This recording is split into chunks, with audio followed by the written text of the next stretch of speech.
Hello, everyone. Welcome to Arash's World. Today, we have a very special guest who's no stranger to Arash's World. How are you doing, Carla? I am doing really well, thank you. Wonderful. So we've had connections through my blog, Arash's World blog, as well as the podcast. But I still would like you to briefly introduce yourself to our audience here. What would you say about yourself? Wow, me. I am a student. I am always a student. I'm ever learning, ever evolving. I am many things. I am a wife. I am a writer. I am a mom. I am a dog mom as well. I am a lover of nature, a lover of travel and exploration. I am an author, a podcaster, a researcher, a clinical psychologist, all of these things, and so many more. Yeah, and I love how you like to explore, and again, also podcasting and social media using those things. But we want to today talk about your book, which is your latest book, The Joy of Imperfect Love: The Art of Creating Healthy, Securely Attached Relationships. I love the word joy in it, and love, of course. I love the word love, and the art. I like how you're using the art of creating it. So, what would you briefly say about your book? Why this specific title? And also, one of the questions that I have for you to get us started is what's so wrong or bad about perfection? So, why the title? I'll start there. Why the joy of imperfect love? I think that we often forget in our quest for romantic love or to be the perfect parent or the perfect daughter or wife or husband or friend or whatever it is, we often forget just to look for the joy in our relationships, to be joy seekers rather than trying to make everything perfect or make the other person perfect. And so that takes us into, so that's where the joy comes from. And the second piece, why the what is it with perfection Mhm. that is problematic? And perfection in and of itself is not a problem if it's a thing. But even if it's a thing and we want that perfect car, that perfect house, we can really drive ourselves crazy keeping it, buying it in perfect condition and then keeping it in perfect condition. And I think there's a time when we really want to dial back our quest for perfect in things, and certainly being the perfect person or having the perfect partner or the perfect friend. Because when we do that, we don't make allowances for uniqueness, we don't make allowances for individual differences. And in many ways, the worst way that it shows up is we're not kind to ourselves or to other people.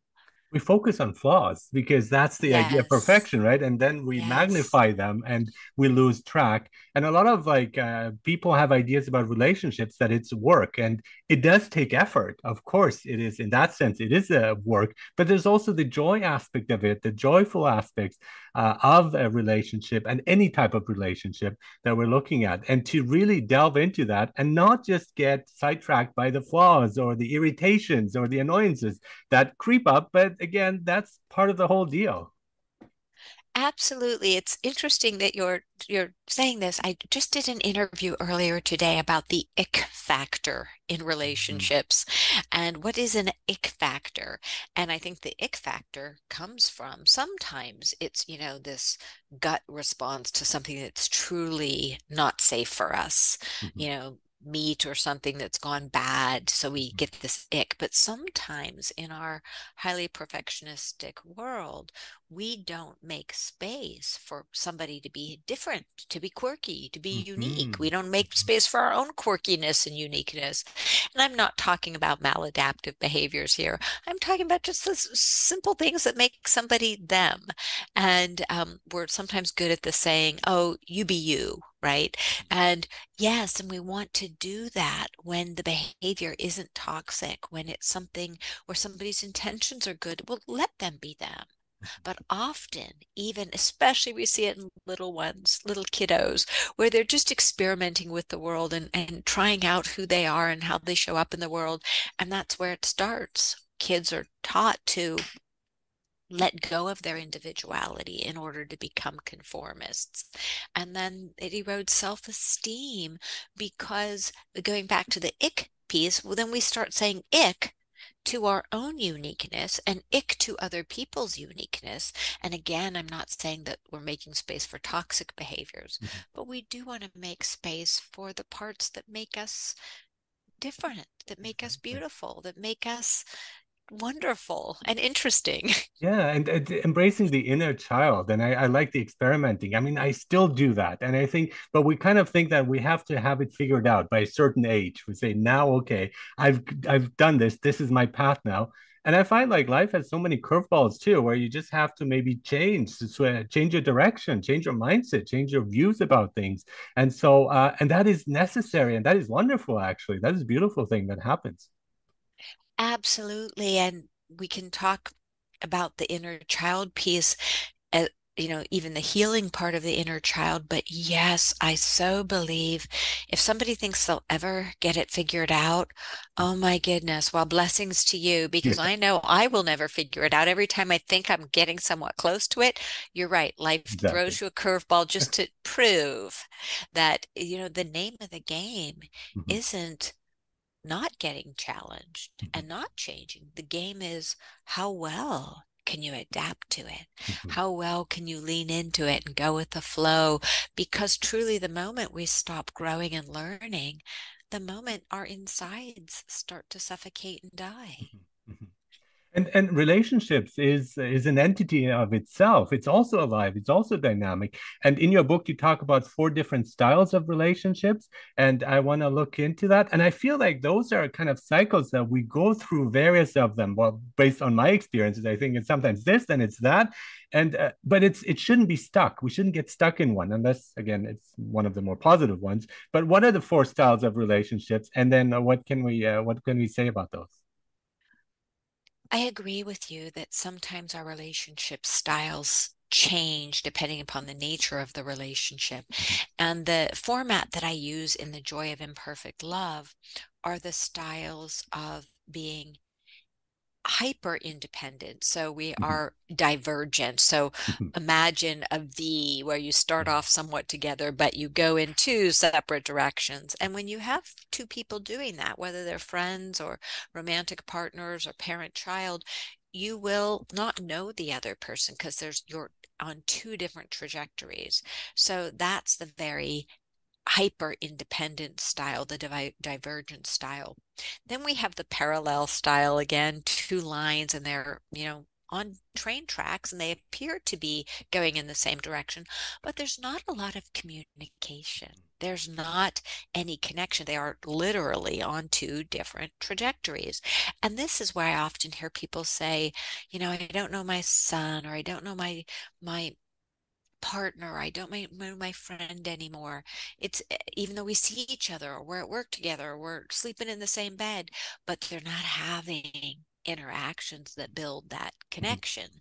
And then we have the other style, which is a very entangled style. mhm, Think of it like spaghetti all caught together or yarn all caught together.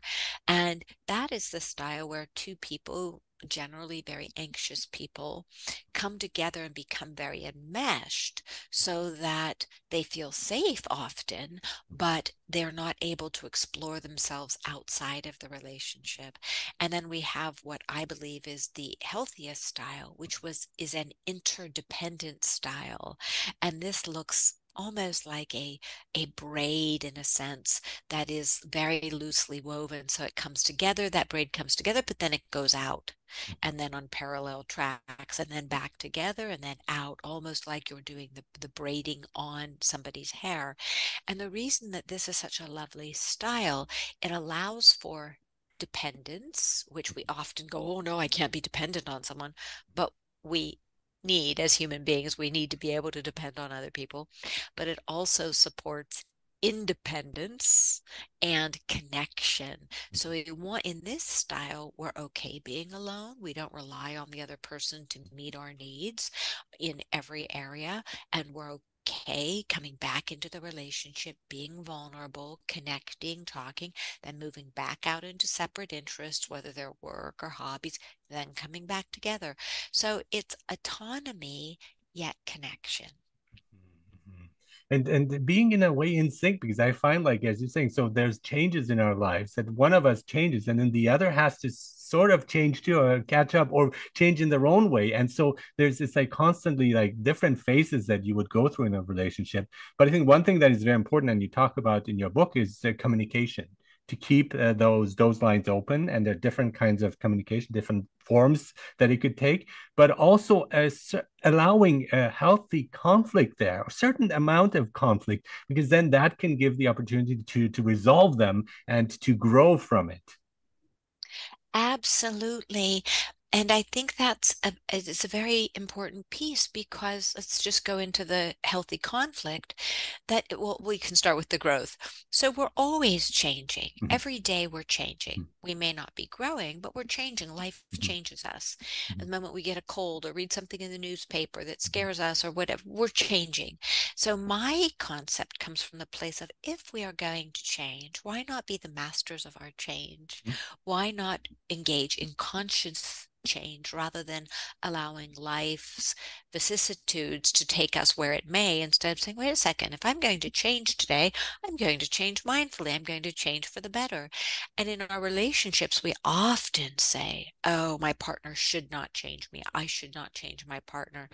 And I just disagree with that so much. I believe that if I'm going to change and my partner has something to teach me, and I can grow, or I can teach my partner something or expose my partner to something new. Why not? mhm, Why, what about me if I said, oh, I'm not going to let my partner change me? Hey, if my partner's going to change me and help me be more loving or more conscientious or more mindful, or of mhm, course, bring it on. So I think our fear in our society mhm. that we should not change or should not be changed, it makes no sense to me. It just Yeah. makes no sense, because when we go into a work environment, if we say to our, boss or coworker, "Oh, don't you dare teach me anything. Don't you dare change me." They're going to say, "Well, okay, you're not a very good team member here. Why are you here if you don't want to learn and grow with the job?" And so I think it's very much that process of being intentional about our change. And of course, if a partner or anyone is asking us to change in a way that doesn't suit us or is toxic and doesn't fit our moral compass, then by all means, Mhm, we have the right and the responsibility to say, nope, you're crossing my boundaries. I'm not going there. This isn't mhm, healthy for mhm, me.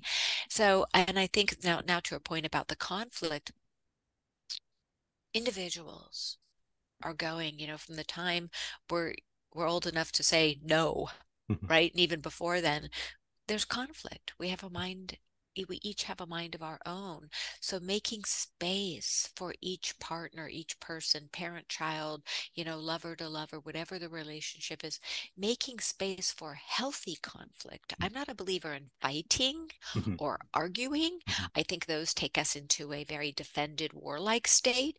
But I am a believer in having differences because we're different human beings, and being able to talk through our differences. mhm. And Exactly. sometimes that doesn't mean that we end in a place of agreement, Mhm, but sometimes it means we just end up being able to see the other partner's perspective and say, okay, I get it. That's your perspective. I'm letting you have that perspective. Please allow me to have mine. yeah, exactly. And we do change. We constantly change. And but nowadays, I think, and that's the idea of perfection too. We think we need to align to who we were in the past. So there needs to be a sort of like stability, because let's say in the past you used to like this, and why did you change?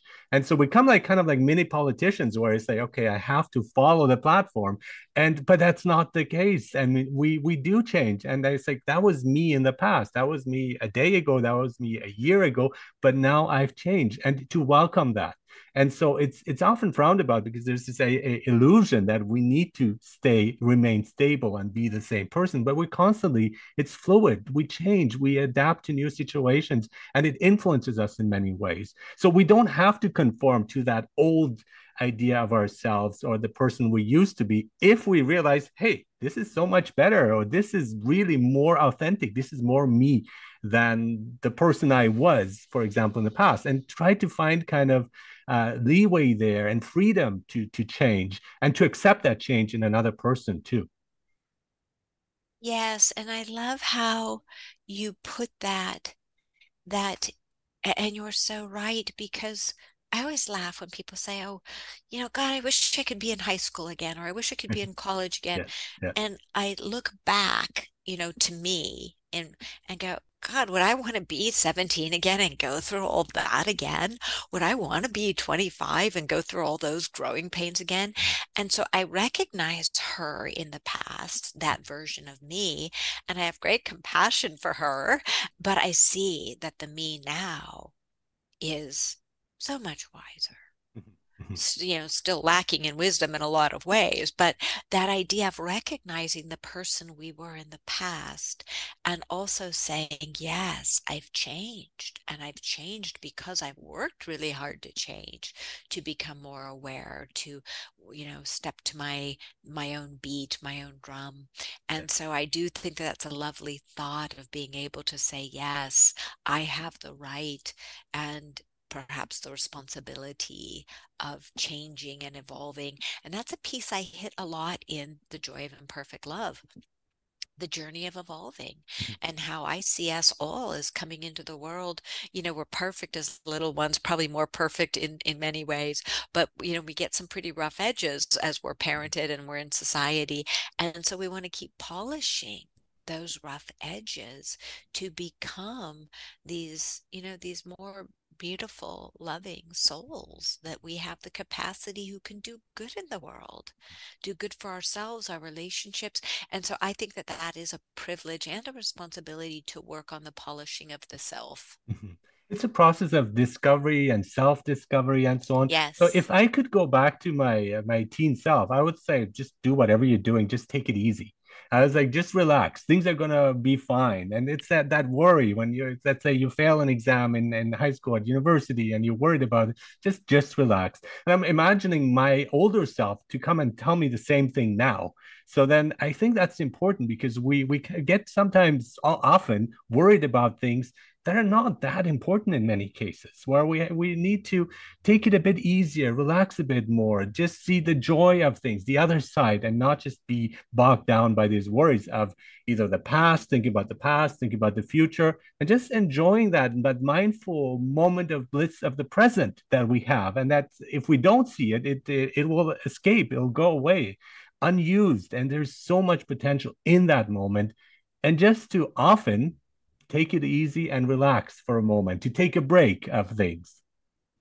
Yes, yes. And I think that it all depends. It's such good points, Arash, because when I think of my, say, 15-year-old self, I probably wouldn't say to her, take a break. I would probably say something like to her, like, find some mental health support, find Mm-hmm. people who feel safe, people who Mm-hmm. listen to you, Mm-hmm. find, it would be, so it's interesting if, we all pause to look at what are at our different ages and Yes. see what messages. Yes. The message about taking it easy, that's probably a message I'd give myself a little more now, like, hey, relax a little more, you don't Yes. have to work so hard, kind of thing. And I think those are lovely parts about our imperfections, bringing it back to that word. Life is so Yes. imperfect. We are so imperfect, and we can often only see in hindsight, if we are even able to, what that younger self would have needed, even that younger self of yesterday, where so many people I work with, clients will say, oh my God, I'm so upset at myself. I did this or I did that. I should have known better. And I think, no, well, all of these shoulds, these aren't Yes. helpful. Yeah, Let's exactly. just be gentle with ourselves and pause. And instead of saying, I should have done this, I was so stupid, I was this or that, just going back to that day, whether it was yesterday or 5 years ago or whenever it was, and saying, well, now that I know differently, Mhm. now that I can see it in hindsight, what would I do differently? Mhm. Mhm. And lean into what you would Mhm. have done Mhm. differently rather than Mhm. beating yourself up about something you have no Exactly. control over. Exactly. Because it is those moments in our imperfection where we can actually really move into being kinder Mhm. to ourselves. And Yeah. every time, and it doesn't mean giving ourselves a free pass to be horrible human beings. Mhm. It means to take the moments where we are less than what we would hope to be, Mhm. and using them to become better.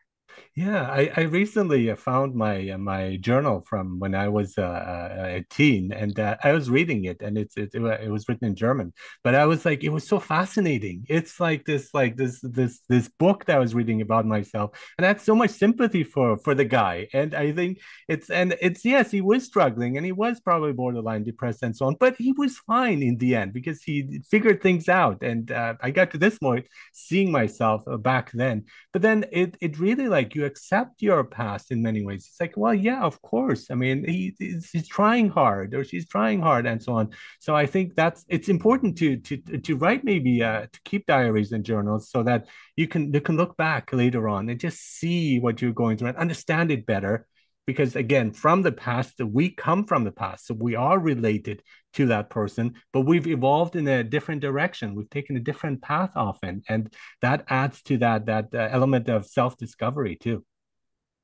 Absolutely. And I love that you brought up the point about journaling and how you read it so many years later, because Mhm, often people journal and read it the next day or mhm, the next week. mhm, And when they're still in that hurting mhm, place or raw, so they use what they wrote unconsciously to judge themselves or self-limit or say, oh, and so am a firm believer in journaling, but I love making them sacred spaces where we put them away. And mhm, if we read them mhm. at all, read them 5 years later, 10 Yes, years later, exactly. 30 years later, Yeah. and where you can say, wow, I really did make it through that. That's pretty Mhm, awesome. Or mhm. I have transformed. But journaling is absolutely a great tool for self-discovery. And somebody who's listening might say, well, how am I going to learn if I don't reread it? I think the psyche works. Yes. Oh, it works behind the scenes. When we put something down in paper or do a good therapy session or a talk session with a friend, and we just let it be and go for a walk or take a bubble bath or, take a hike, the psyche's working behind the scenes. The psyche wants us to be our best selves. So I don't think we have to push it as much as we sometimes think. Yeah, it's a way of processing too, where we are talking, thinking, feeling those emotions, and that is so important. Now, whether it's journaling or through art, I mean, if you create art and so on, that's also something that shows how you're feeling at the moment. If it's again true, authentic art, it resonates with one. But I want to talk about also here loving yourself and being able to love others, and how important it is to really have that relationship with ourselves. That it's a good relationship because then that translates into a good relationship with others too. So it's kind of interconnected, and the importance of again loving yourself, which a lot of us find hard to do, myself included. It's something that it seems it goes against us in many ways, where we just too critical. We have the inner critic who's just like not happy with things and so on. But really to accept and love ourselves, I think that is hugely important. Tough though, but hugely important. Absolutely. And I think, Arash, that people, when they're talking about concepts like self-love, Mhm, that they don't realize that there are different things like self-love and self-care, and that mhm, self-love, some people think that self-love is selfish mhm, or mhm. something that I have self-love or I don't have Yeah. self-love. And so I think it's important to talk about the definitions a bit, Mhm, that self-love is something that, especially if we grew up in a high functioning household where, the attachment was secure, we might have pretty good self-love mhm, from early on if we had parents who attuned to us or caregivers who attuned to us. And so you might start off in those situations with a higher set point of mhm, self-love mhm. that is easier to maintain and to embrace and to continue to nurture and feed. But for many people, they grow up in situations where there is an insecure form of Mhm. attachment. There is a lot of, say, criticism or negativity or, you know, f messages that feed a sense of low self-worth. And in those cases, which are really they're really prevalent. And it's also made worse by social media, where you're getting messages quite often of you are not good enough, you are not perfect enough, you are not this or that enough. And so we really need to be able to understand that self-love for a person who grew up in a more toxic or traumatizing or less than attuned childhood environment, their set point of self-love, no, they are not wrong or broken. It just might be much lower, like a very dry desert compared to somebody else's green, rich grass. And so for that person, they may need to spend years and find healthy relationships where the self-love is fed. Now, the reason I'm saying a relationship, we can do our own work with self-love and grow that and feed that on our own. But if we're in a toxic relationship with someone who's constantly trying to erode our level of self-love, self-worth, then it's that desert's going to stay drier longer. Yes. Um, and so ideally, we're able to move into relationships with people who see us, who attune to us, who love us. And while we are doing our self-love work, our self-esteem work, our self-confidence work, all of which are different, then, especially if we're surrounded by people who are loving and gentle and caring and trustworthy, then that self-love grows. It's like soil that, has richer soil for us. Exactly. Yeah. And emotional intelligence, it's very important. We're focusing a lot about intelligence and we want our kids to be intelligent. We want to be intelligent, but the emotional aspects is that is so much more important in my view than just pure intelligence because it affects various parts of life. And you do talk about that. So what would you say about emotional intelligence and its relevance, its importance for having a good relationship with ourselves and others as well? I love the concept of emotional intelligence, and it's a lot of people have overused the term in Mhm. work environments and such. And so I try and take it back to its roots. What Mhm. is emotional Mhm. intelligence? And the beauty of emotional intelligence is cognitive intelligence, which our society really prizes. It's Mhm. something that we're either born with or not. We can get it increased in certain areas, but it's more genetic. Whereas emotional intelligence, although a lot of it has to do with how we're raised, is something we can all earn. It's the equalizer. It is, I don't care how intellectually intelligent someone is. Some of the most intellectually intelligent people I've met are some of the worst to be around. I'll take somebody with a lower, intellectual IQ who has a good emotional intelligence any day. Why? Because they are generally good communicators. They tend to understand things like moral compass, respect, trustworthiness, kindness, empathy, sympathy, kind-heartedness, doing good for the planet, doing good for other people.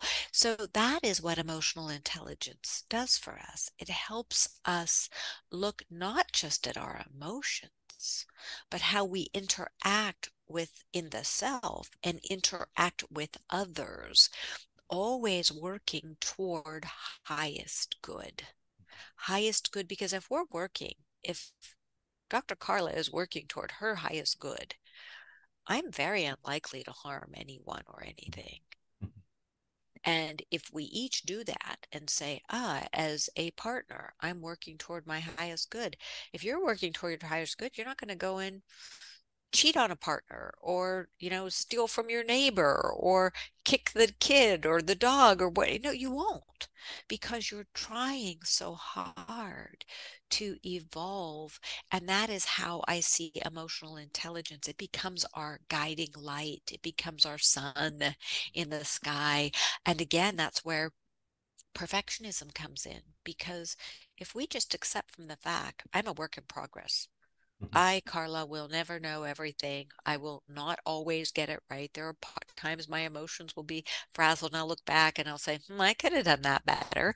And okay, so next time do it better, right? Yeah. And so that's what emotional intelligence, it allows us to really grow in these areas of emotional regulation, of communication, of boundaries, of knowing our needs, speaking our needs, all of these different areas. And it's what makes our relationships smoother when Mhm. we have higher Mhm. emotional intelligence. And it's messy. I mean, when we go through it, it's messy, but we need that messiness to get there. It's like, imagine like Picasso would have like messy hands, and probably like his whole like body would be messy for creating those works of art. And the same way our lives are works of art, when we need to dive into that messiness.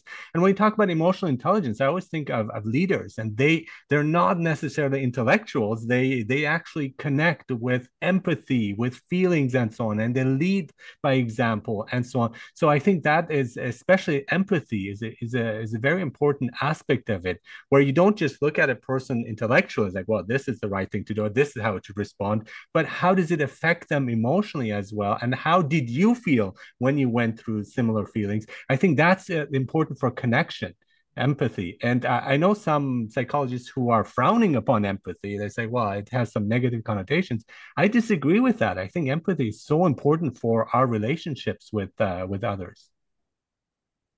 I know there is a new book out about the downside of empathy, Exactly. and I'm curious, I'm not curious enough to buy it, but I'm curious about why somebody would say that in a world that so desperately needs empathy and more of it. And of course, I'm sure it sells books because people will want to know what that person is talking about.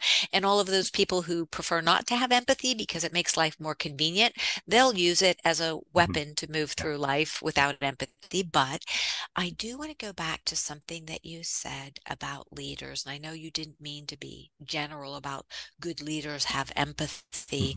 I do think that the best leaders, in whether they're leaders of a family, leaders of a church, a corporation, a store, whatever it is, um, they will have empathy. But unfortunately, and I will not name names because I don't like getting into politics, but we can look in the political realm at some leaders who they are leaders and leaders in big ways with big impact and a lot of force, and they do not have empathy.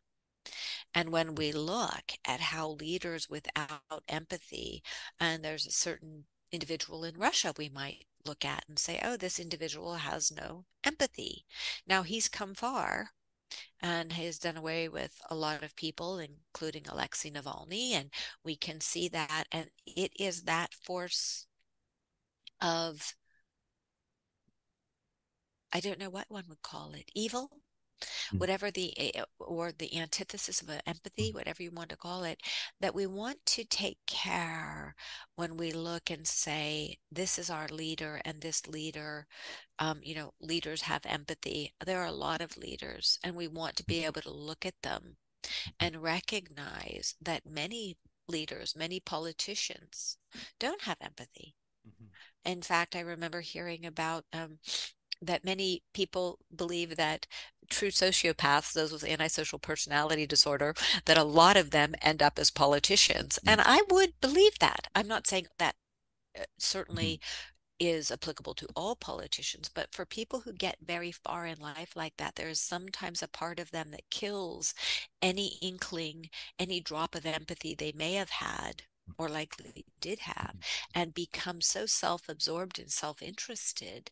And so I think that tells us the lesson in a very technicolor way of what we might look like Yeah. in a world without empathy. We would be people who would do anything that we needed to get our needs met. Yeah. And is that the kind of world we want to live in? It's certainly not the kind of world I want to live in. Exactly. Yeah, but I'm thinking of the leader for me, a leading like person, somebody we want to follow, somebody who inspires us, and so on. But we often like designate the leaders to people who do not deserve that term, as you're mentioning here, people. And so I think that's important. It's not just the leader like a strong figure and so on, but somebody who really moves us, inspires us, who understands us, who feels for us, who has empathy, as you're saying too, and really wants the best for everyone, not just for themselves. And that is the problem we see with when people are too focused on their own goals and ambitions, whereas others who are always remembered for their acts because they inspire us, like nonviolence and Martin Luther King Jr. and Gandhi and many others who are like these towering figures that really care. And I think that's important. And if you don't care, I don't think you it would make a good leader in my view. So, and that's the issue though we have with the modern world and with politics in particular. Absolutely. And I think that's why it's so fun to have these kind of conversations because we're able to call out and talk about the things that we sometimes might miss because when you Mhm. think of the word leader, just oh, a leader. Yes, of course that's somebody. They will take me down the right path. They're leading me, they're guiding me. Yeah. And yet, so many leaders take advantage of that and That's right. have done, Mhm. have done it over millennia. Yes. And Yeah. so we want to learn as consumers, Mhm. as Mhm. humans, Mhm. to be very wise about who we are choosing to follow. Mhm. And that comes even back to the podcasts we listen to, the books we pick up, Mhm. when we cast our vote, to really be mindful about what am I consuming? Who am I choosing? What am I choosing to follow? And taking it back to the word imperfect, because that's our topic, right? Mhm. Giving ourselves grace when we get it wrong. Yeah. Right? Being Yeah. able to say, I cast my vote for that person, and now that I see how it's turned out, I'm gonna vote differently next time round, right? Exactly. Or And there are people who voted one way throughout their lives. It's okay to change. If you realize, like, wait a minute, this is not aligning with who I am. I think I like the term inner compass. If something does not resonate with my inner compass, I was like, it doesn't matter who it is or what their political affiliation. It just doesn't gel with me. It doesn't connect with me. And I think to have that independence instead of conforming, it's like, well, I've always voted this way, so I will continue the same way. And just as an example, I mean, this is just one idea. So there is that opportunity for breaking out, for changing and going a different direction. If it is again what we realize, hey, this is what I really feel like. This is who I am. This is my inner core speaking, and recognizing that too. absolutely. And I love that you brought it, up the point about continuing to change because many people, when they vote, political voting, Mm-hmm. any kind of voting, because Mm-hmm. we vote with our dollars, we vote with Yeah. where we put our money. But they'll say, oh, wait, why are you doing that? Oh, because I've always done it. Why are you saying that? Because I've always said it. Why are you? Because I've always isn't really a good reason. Yeah. If you ever find yourself saying, I do this because I've always done it, whether you're overeating or not exercising or Mm-hmm. um, throwing trash on the ground, whatever it is, if your answer is, if you can say to yourself, well, I'm doing it because I've always done it, rather than because this is what's best for me today. Mm-hmm. Mm-hmm. This is what's Yeah. wisest for me. Yeah. And I love the reason I really love that is, for example, if somebody's eating, they find that they're eating a pint of ice cream Mm-hmm. every night. Why are you doing that? Well, I don't like it. I feel really sick in the morning. I'm really mad at myself because I'm gaining weight. Well, why are you doing that? Well, I've always done that. Yeah. Okay, so let's look at why you've always done that. And let's see if you want to change because just because you've always done it. And that's the part where we get to be the masters of our own Yeah. change. We Yeah. don't have to buy the scripts in our head. Yeah. We get to start questioning them. Yeah. And that's a big piece in the book where talk. I know you've read it, so I say, look at your inner narratives, look at what they're Mm-hmm. telling you, and Yeah. start questioning them. If they're not working for you, start questioning them and talk back. Mhm, mhm. And be aware of it. I mean, so past relationships that ended in failure or did not work out were toxic doesn't mean that you have to continue with that trend. I mean, it's that kind of realization. It's like, okay, well, let's figure things out. Let's not follow that same path. Let's do something different, perhaps, and learn from those experiences instead of blindly stepping in another doomed relationship and so on. And this is the narrative. I love that what you're saying of like changing the narrative, changing the mindset a little bit, experimenting like that child. It's like, well, I'm going to try this for a change and so on to break out of that rut or the routine we often have, which might not always be the best choice for us. Absolutely. And for most of us, that idea of change brings up fear. Yes, of course. It makes us scared and we fear change. Mhm, And that's something that we're wired to do. We're mhm, wired to fear change because if we're in our safe little cave, mhm, then we're much more protected from lions and tigers and bears. mhm. Yet if we don't venture out of that cave, we will never see the Mhm, daffodils or mhm, taste the mhm, strawberries or mhm, differentiate between the sour berry and the sweet berry and all of mhm. those things. And so I think it's that piece where when we allow ourselves to experience the Yes. anxiety that comes with wanting to move in a different direction, saying, Yes. oh, well, I want to do this differently. I want to Mhm. see what it's like to um, try a Yes. new sports class or try a different type of relationship or maybe think that there is somebody out there who won't be constantly critical of me Mhm, or maybe I can go and apply for a better job. The minute we start stepping out of often I call it a jail cell of oh, fear, mhm, right? sure. We start stepping out of that. And of course, it's scary. I've been there, right? Mhm, mhm. It's scary when we leave. Yeah. First off, it's scary when we realize that many times our jail cell is self-imposed. Yeah. That's one of Mhm. it's like, Yeah. whoa, I did this to myself. Mhm, And that's a wake-up call. And then once we start opening the door, then we realize, oh, I locked myself into this scary cell mhm. where I wasn't allowing myself to change. Yes. That means I can open the door and okay, as I'm stepping out, boy, there's a lot of light. Ooh, it's different. Yes. And that brings up anxiety. But then once we start looking around and dancing and Mhm. experimenting, oh my goodness, that's where the joy comes from. Mhm, That's mhm. where the Yes, joy of yes, it does. imperfect love comes from. When we lean into joy, lean into love, lean into kindness instead of leaning into our fears. And once you do that, you don't want to go back to the cave or the jail. You go, what was I doing No. there? I don't want to go back there, please, and so on. I think that's very important. And so also love. When we talk about love, some people have different concepts about it, and it's like, well, I'm not free, and I'd rather be free than have love. But for me, actually, true freedom, paradoxically, comes to through love. When you feel yourself, and we talk about different types of relationship, where if you have someone who truly loves you and really cares about you, that is the absolute freedom. You are free. It's not like getting bogged down and so on. So that idea of like, I'm free because I'm on my own.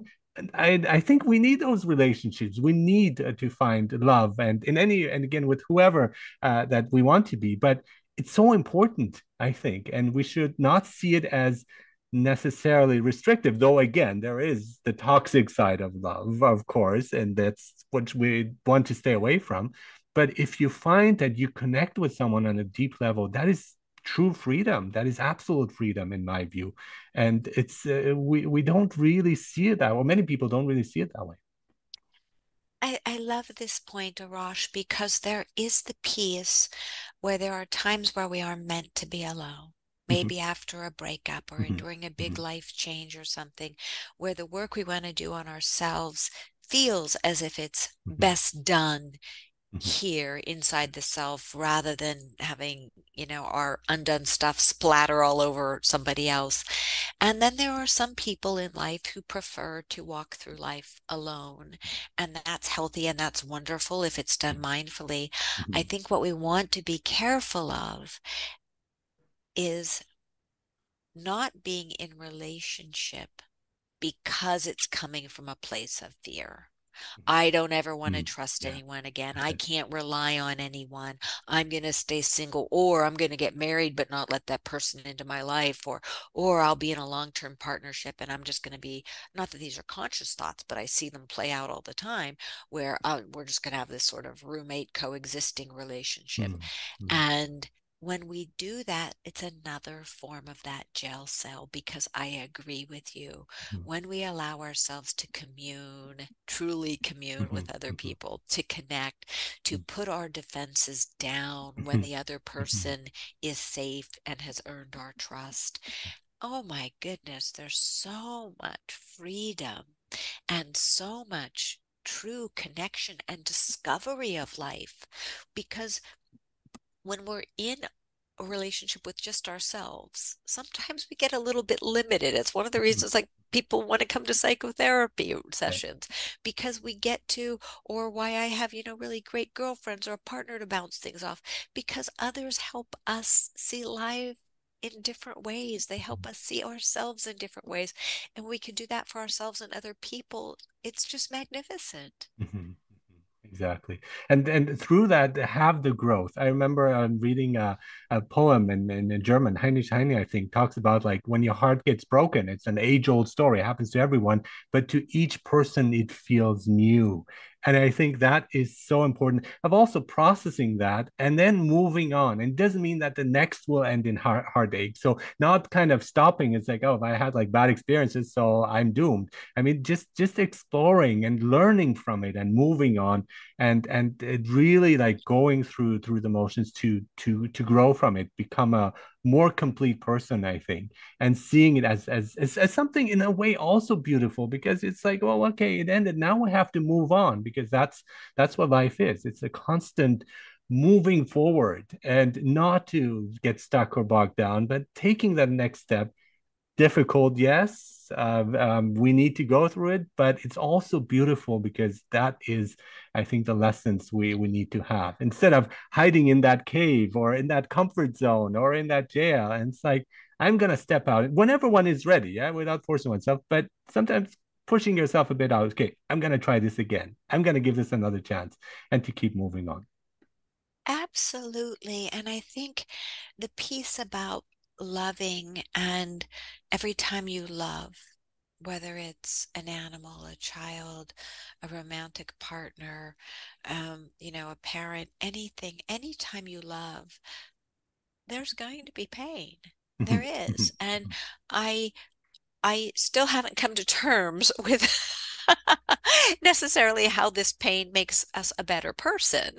mhm, It makes us understand pain more. It makes us appreciate love more.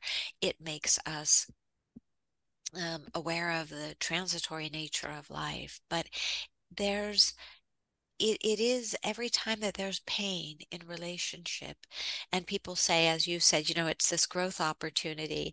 And I still giggle when I can about that mhm. because that is a kind of pain I would honestly prefer to do it Yes, of course. Yeah. because it's that part when we love, Mhm, and it's just that it's the flip side of love in a way, because the more we love, and we don't want to do without the love, mhm. right? It's the Yeah. reason for being here. Yes, Yet exactly. when we lose a loved one Mhm, to death, to the mhm, ending of a relationship, whatever it is, I am so with people when they are in that pain because it feels mhm, like an mhm, excruciating mhm. physical when people say, my heart is broken.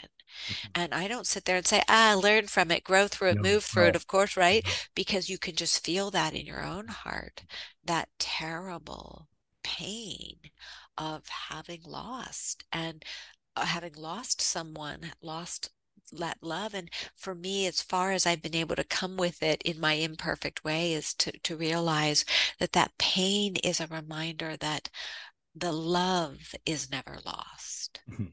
that maybe That's that it. person is no That's it. longer with us, but it's a reminder that we can always hold on to that beauty of that beauty of that connection to the self, to the other. And that's also why we get the privilege, I think, of looking back at our younger selves and saying, Mhm. gosh, I love you. You were in a Yeah, pretty raw form, but sure, I love you so much yes, yes. because I believe the love doesn't die. Where there is true Mhm. love, That's it. not fake love or Mhm, toxic love, but where there is true love, I honestly don't believe it mhm, dies. mhm. And so I want to finish on a positive note because our podcast is coming to an end. The three positive purposes that you talk about, I really like them. So we have to uplift, to grow, and to accept. Can you briefly talk about these 3 points, which I quite like? I think you and I just covered them just so beautifully that to which order do you want to take them? Starting with uplift. Okay. Mhm, So I think that when we uplift and we use that as a verb, right? To uplift the self, to uplift others. That does not mean that we're asking people to be happy all the time. Exactly. That toxic positivity. That is about using our energy, even if we're uplifting ourselves in sadness or grief and saying, it's okay to be sad right now. It's okay. Let me lift you up and hold you here while you're, or if you're seeing, something more physical, like litter on the ground or a person that you love crying, to go and uplift, to use your energy purposefully as in reaching toward to doing good. So I think that is a key piece, the uplift.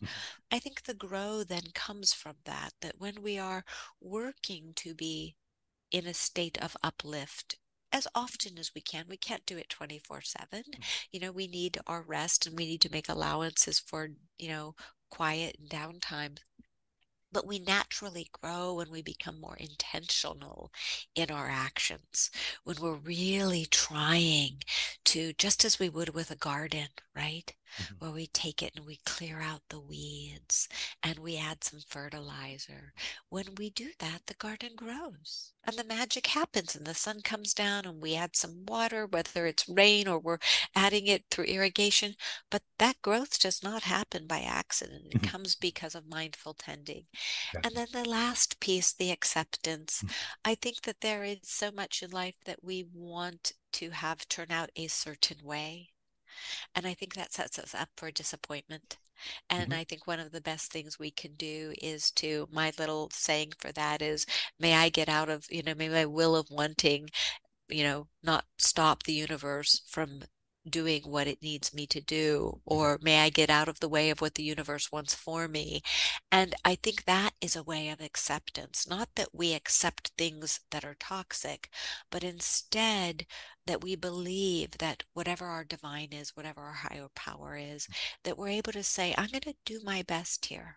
I'm going to do my best. I'm going to give it my all. But universe, I know that you have some special plans, and I'm just going to do the best to be here as a good person who's ever growing and learning. And, oh, I can still have my wishes and my wants and this, but I'm going to accept that my best efforts, my imperfect efforts, are what I need to do.